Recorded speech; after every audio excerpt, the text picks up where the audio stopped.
ഷിജിമോൻ. ഞാനിവിടെ ധ്യാനത്തിന് വരുന്നത് ഈ കഴിഞ്ഞ വർഷം ഡിസംബറിൽ വെക്കേഷനാണ്. ഞാൻ ആ സമയത്ത് +2 പഠിച്ചുകൊണ്ടിരിക്കുകയാണ്. 27-ാം തീയതി 30-ാം തീയതി ധ്യാനത്തിലാണ് വന്നത്. അപ്പോൾ ഞങ്ങളിവിടെ വരാൻ കാരണം ഞങ്ങൾ അത്താണിയിൽ വന്നിട്ടുണ്ട്. പക്ഷേ ഈ മലയാറ്റൂർ ധ്യാനം തുടങ്ങിയിട്ട് ഞങ്ങൾ വരുന്നത് എൻ്റെ പപ്പ പുറത്താണ്. അപ്പം ലീവിന് വരുന്ന സമയത്ത് 5-4 ദിവസം പപ്പ ധ്യാനത്തിന് പോകും എവിടെയെങ്കിലും. അപ്പോൾ ഈ നവംബറിൽ പപ്പ വന്നപ്പോൾ പപ്പക്ക് ജോസ് ബ്രദറിൻ്റെ ധ്യാനത്തിന് കൂടാമെന്നായിരുന്നു. അങ്ങനെ പപ്പ ധ്യാനം കൂടി പോയി. പിന്നെ ഡിസംബറിൽ ഞാനും മമ്മിയും അനിയനും കൂടി വന്ന്. അപ്പോൾ ആ സമയത്ത് ഡിസംബർ എക്സാം ക്രിസ്മസ് എക്സാം കഴിഞ്ഞിട്ടിരിക്കുകയായിരുന്നു.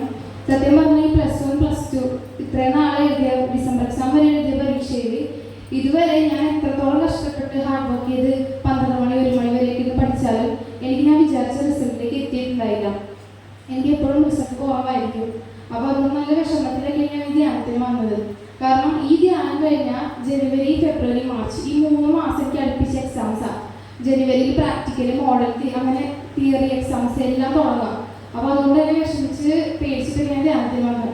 അപ്പോൾ ധ്യാനം കൂടി കഴിഞ്ഞപ്പോൾ ബ്രദർ കുറിച്ച് പറഞ്ഞാൽ എനിക്ക് ഫുൾ A+ കാണിക്കണമെന്ന് പറഞ്ഞു. എൻ്റെ കൗൺസിലറാണ് ചേച്ചിയായിരുന്നു. അപ്പോൾ ചേച്ചിയും പറഞ്ഞിട്ട് എനിക്ക് നല്ല ഹൈ സ്കോർ കാണിക്കുന്നുണ്ട്, പ്രാർത്ഥിക്കണം എന്ന് പറഞ്ഞു. അങ്ങനെ പ്രാർത്ഥിച്ചു ഒരുങ്ങി ജനുവരിയിൽ എക്സാംസിനൊക്കെ പോയി. ആ എക്സാംസൊക്കെ നല്ല രീതിയിൽ എനിക്ക് എഴുതാൻ പറ്റി. അത് കഴിഞ്ഞ് പിന്നെ ഫെബ്രുവരിയിൽ മോഡൽ എക്സാമൊക്കെ കഴിഞ്ഞ്. പക്ഷേ മോഡൽ എക്സാം എനിക്ക് കുറച്ചിങ്ങനെ ടഫായിരുന്നു.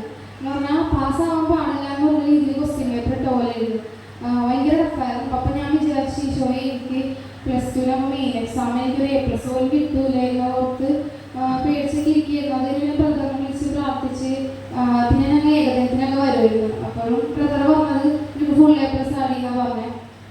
അത് കഴിഞ്ഞ് പിന്നെ മെയിൻ എക്സാം മാർച്ച് 1-ാം തീയതി ആയിരുന്നു.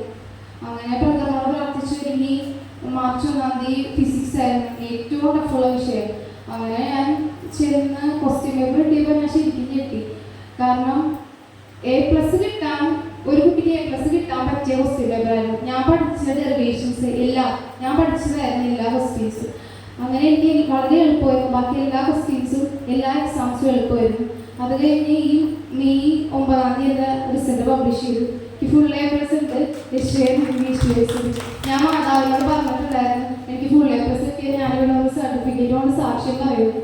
സർട്ടിഫിക്കറ്റ് എനിക്ക് സ്കൂളിൽ ഒറിജിനൽ കിട്ടിയിട്ടില്ല. ഒറിജിനൽ കിട്ടുമ്പോൾ ഞാൻ സാക്ഷ്യം പറയും. ബദേൽ മാതാവിനോടായിരുന്നു.